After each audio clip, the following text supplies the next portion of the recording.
Hello everyone. ನಾವೀಗ 17ನೇ ಪ್ರಶ್ನೆಯನ್ನ ನೋಡೋಣ. ಹರ್ಮೈಟ್ ಕ್ರಿಯೆಯ ಅನ್ವಯಗಳೇನು? 1 ಅಂಕದ ಪ್ರಶ್ನೆ. ಸರಿ, ಹರ್ಮೈಟ್ ಕ್ರಿಯೆಯ ಅನ್ವಯವನ್ನ ಕೇಳಿದರೆ ಹಾಗಿದ್ರೆ ಹರ್ಮೈಟ್ ಕ್ರಿಯೆ ಅಂದ್ರೇನು? ಹರ್ಮೈಟ್ ಕ್ರಿಯೆ ಅಂದ್ರೆ ಕೆಲವೊಂದು ಹೆಚ್ಚು ಕ್ರಿಯಾಶೀಲ ಉಳ್ಳಂತಹ ಧಾತು ಕಡಿಮೆ ಕ್ರಿಯಾಶೀಲತೆ ಉಳ್ಳಂತಹ ಧಾತುವನ್ನ ಸ್ಥಾನಪಲ್ಲಟಗೊಳಿಸಿ ತಾನು ಆ ಸ್ಥಾನಕ್ಕೆ ಬಂದು ಕುತ್ಕೊಳ್ಳುತ್ತದೆ. ಈ ರಾಸಾಯನಿಕ ಕ್ರಿಯೆ ಏನಿರುತ್ತೆ ಅದು ಉಷ್ಣವನ್ನ ಬಿಡುಗಡೆ ಮಾಡುತ್ತೆ.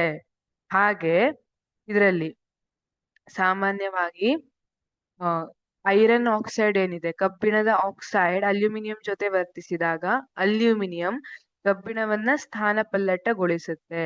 ಈ ಕ್ರಿಯೆಯು ಹೆಚ್ಚಿನ ಉಷ್ಣವನ್ನ ಸುಮಾರು 2500 ಡಿಗ್ರಿ ಸೆಲ್ಸಿಯಸ್ ವರೆಗೆ ಉಷ್ಣವನ್ನ ಬಿಡುಗಡೆ ಮಾಡುತ್ತೆ ಅಂತ ಹೇಳ್ತಾರೆ.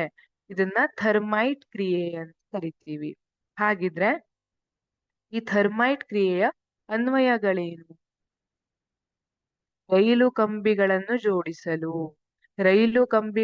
ಜೋಡಿಸಲು ಥರ್ಮೈಟ್ ಕ್ರಿಯೆಯನ್ನ ಉಪಯೋಗಿಸಲಾಗುತ್ತೆ. ಹಾಗೆ ಮುರಿದ ಯಂತ್ರದ ಭಾಗಗಳನ್ನು ಜೋಡಿಸುವಲ್ಲಿ ಕೂಡ ಈ ಕ್ರಿಯೆಯನ್ನು ಅನ್ವಯಿಸಲಾಗುತ್ತದೆ. ಹಾಗಾಗಿ ಥರ್ಮೈಟ್ ಕ್ರಿಯೆಯ ಅನ್ವಯಗಳೇನು ಅಂತ ಕೇಳಿದ್ರೆ ರೈಲು ಕಂಬಿಗಳನ್ನು ಜೋಡಿಸಲು ಹಾಗೂ ಮುರಿದ ಯಂತ್ರ ಭಾಗಗಳನ್ನು ಜೋಡಿಸುವಲ್ಲಿ ಈ ಕ್ರಿಯೆಯನ್ನು ಅನ್ವಯಿಸಲಾಗುತ್ತದೆ. Thank you.